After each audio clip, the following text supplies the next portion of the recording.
Literis eran aquellos que, solo quedaban concluidos mediante inscripciones o asientos labrados en los registros o códex que llevaban los ciudadanos. Eran relos que se perfeccionaban por el consentimiento, seguido de la entrega de una cosa, como el mutuo, el comodato, el depósito y la prenda.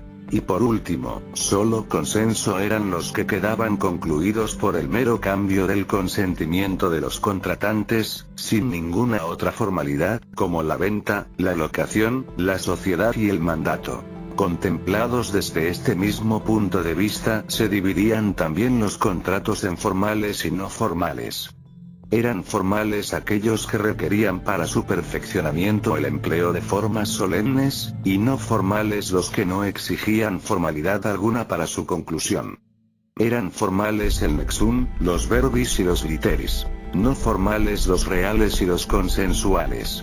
Tercero, considerados desde el punto de vista de sus efectos, los contratos podían dividirse en Roma, según la terminología impuesta por los intérpretes modernos, en unilaterales y sinalagmáticos. Eran unilaterales los que engendraban obligaciones a cargo de una sola de las partes contratantes, como ocurría con la estipulación, en que solo se obligaba el promitente, y con el mutuo, en que el único que quedaba obligado era el mutuario. Sinalagmáticos, en cambio, eran los que engendraban obligaciones para todas las partes contratantes, como ocurría con la venta, la locación, etc. Entre los sinalagmáticos se distinguieron a su vez, los perfectos de los imperfectos.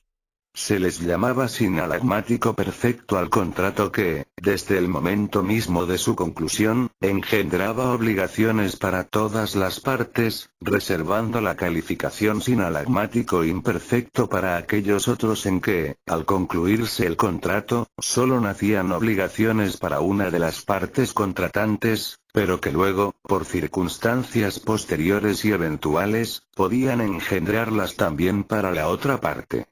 Tenemos un ejemplo en el comodato: el contrato al concluirse, no creaba obligaciones sino para el comodatario. Cuidar la cosa prestada y restituirla al vencimiento del término señalado, pero si él realizaba gastos extraordinarios para su conservación, nacía a cargo del comodante la obligación de reembolsárselos. Los contratos sinalagmáticos imperfectos se reconocían fácilmente, porque daban lugar a dos acciones del mismo nombre, a una de las cuales se le agregaba el aditamento directa y a la otra el de contraria. Ejemplo: actio comodati directa y actio comodati contraria, actio mandati directa y actio comodati contraria. Eran sinalagmáticos perfectos la venta, la locación y la sociedad. Sinalagmáticos imperfectos el comodato, la prenda y el mandato. Cuarto, el dualismo entre ius civile y laequitas se manifiesta también en materia contractual con la distinción entre los contratos de derecho estricto y los de buena fe, de donde resultaron las acciones stricti iuris y bonae fidei respectivamente. Tratase de una clasificación en que se considera a los contratos desde el punto de vista de los poderes de apreciación que con relación a los mismos, se confieren al juez. Eran contratos de derecho estricto aquellos para cuya interpretación el juez no debía tomar en cuenta consideración alguna extraña a los términos mismos del contrato. Los de buena fe, en cambio, eran aquellos otros para cuya interpretación y ejecución el juez gozaba de mayor amplitud de criterio.